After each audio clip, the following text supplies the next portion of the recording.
players missing from training today. No Jurian Timber, Alexander Zinchenko, Thomas Partey, Gabriel and Ricardo Calafiori.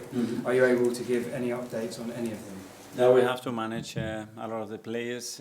Some of them probably not going to be fit to be able tomorrow. Some of them are still out, so we have still 24 hours to make those decisions and hopefully the right ones. How frustrating has it been trying to deal with this injury crisis pretty much all the way through the season? It is what it is. At the end we have to accept the challenge, and there's opportunities for other players as well to do that. In the ideal scenario we have to be in charge of making those decisions because it's forcing us to make it for the wrong reasons, but as well we need to accept the reality and move forward. I was going to touch on that. How hard is it to be able to play the football you want to, not being able to have a settled backline pretty much throughout the whole season? Well, I'm really happy the way we are playing, and the good thing is that it's not conditioning the team in such a way that we have to become a different team. So I'm very pleased with that, the way the team is adapting, the way players are making the effort to play in different positions. And hopefully the ideal situation will come up very soon and we can do what we want. Obviously you have a great record from set pieces, and I know you've scored 16 goals in your last 5 games, but do you feel you need to create more chances from open play? We want to create more from every angle, and from set piece as well. We could have created more, we created, and we should have scored another 1 or 2. So always trying to evolve and be better. Darmish from Sky. Hello, Mikel. Hello. I know it wasn't the result that you wanted on Sunday, but is the feeling around the place slightly different to when you've had setbacks in the past? Because you seem really, really positive following that game. Yeah, and the more I watch it, the more, to concede what we concede and how the hell we draw that game is difficult to understand, but it's the beauty of football as well. So we will adapt, obviously put our heads up. It was disappointing, it was very emotional as well because scoring the second one and getting disallowed, it was tough, but we have to move every 3 games. It's another opportunity and we need to keep going.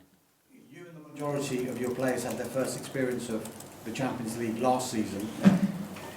What did you learn from that experience, and is there a belief and a feeling maybe that you can create something special this season? Yeah, we have to do a lot of the things that we do in the Premier League. I mean, the tendency always is to look at the Champions League like something else.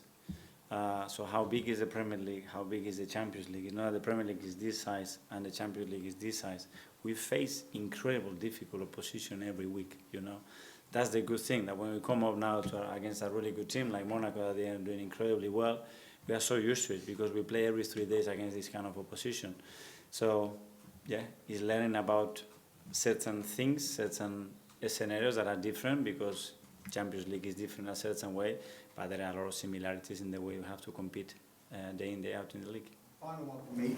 You've spoken about how big an influence your captain has been since he returned, Martin Odegaard. He's also had a big change in his life recently with the birth of a baby boy. Have you noticed anything different about him? That's for him probably to discuss it, but so proud to see them growing in our class, around our people, and making them feel happy, that is the right environment for them to grow as a person, as a football player, as a father in this case, and we are really happy to have this great news in the team. Simon, Eagles-handed. Mikel, can I just check on availability? I know Josh Nichols is someone who could play in that defence, but didn't look like he was at training. Is he another one who's out at the moment? He's been with some issues. We don't know still whether he's available or not. I can ask you about Gabriel Jesus. It's obviously been a difficult run for him. I think it's 1 goal in 31 games. Just how is he emotionally and mentally at the moment? Because it's probably the longest run of his career he's had a period like this.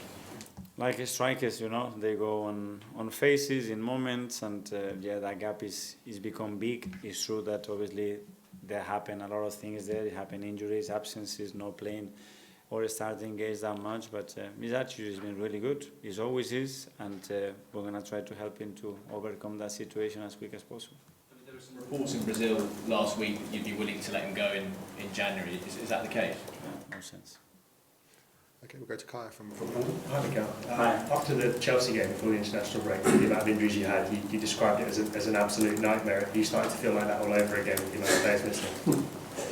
I was hoping to improve it, and it did improve, but very quickly after the first game we started to have issues, probably more issues as well that than we expected. But honestly, the good news is that the team still reacts, plays in the way that we want, become so dominant, and we want to continue to do that regardless of who plays. And I think that belief is within the team, and that's very positive.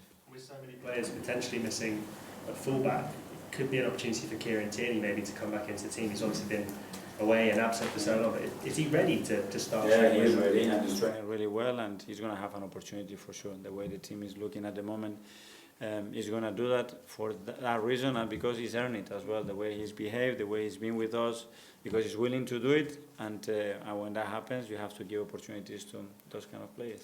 Art Athletic. Hi, Mikel. Just on players being unavailable, when you have to make those changes, I know you're quite big on units and how they work. Is that something that's kind of big in your mind when you're having to make those selection decisions? Yeah, because they haven't played together enough, and you have to alter, and you have set some positions in relation to especially the outside play. You have 2, 3, or 0 left-footed sometimes, and that affects in certain ways our dynamics and the way we want to especially attack. But again, we have to adapt, we have to find ways to overcome that and still be very efficient and positive in the way we want to play, and it's been a good challenge. Okay, last two in the live section. We'll go to Phil from PA. Hi, Mikel. Just on the injuries, do you have any understanding as to why it keeps happening? Well, it's a knock-on effect. We have a lot of joint injuries, you know, that are very difficult to predict, to assess. We have some that has been through tackles, for example, that again quite difficult to avoid. And the other ones probably is overload, you know, the amount of minutes that they have to play. The knock-on effect of having 1 or 2 players not available means that you put more stress and more minutes in somebody else. And that's not a good change, you know, because the consequences and the load of other players starts to be too high or much higher than what you want to do. But this is where we are. And I know there's been a lot of focus on Arsenal scoring from set pieces, but are you worried at all that Arsenal aren't scoring enough from open play? No, I don't worry, because when I watch the game again, the situation that we had in open play and what the opposition has created in open play, I don't know if we can do much more than that, especially when I watch Fulham, the previous games against the opposition that they've played. And because the set piece is a consequence of what we do in open play and how we do defensively. And it's a phase that is part of that. And you guys, I know that you see it like, this is a piece, this is open play, and I see it like this is open play and set pieces. It's all together with the rest starts of play. But I respect that a lot. Okay. I don't agree, but I respect. Nick at the back from Haters. Hi, Mikel. What are your thoughts on Monaco? What's your assessment of Monaco? Well, I'm really impressed. Really good side. You see the run that they've been in the Champions League and in the league, especially against top opposition. So a real threat. Is a team that is superly well organized, really intense, really good in transition moments as well, and with a lot of quality. So it's going to be a very good test for us tomorrow.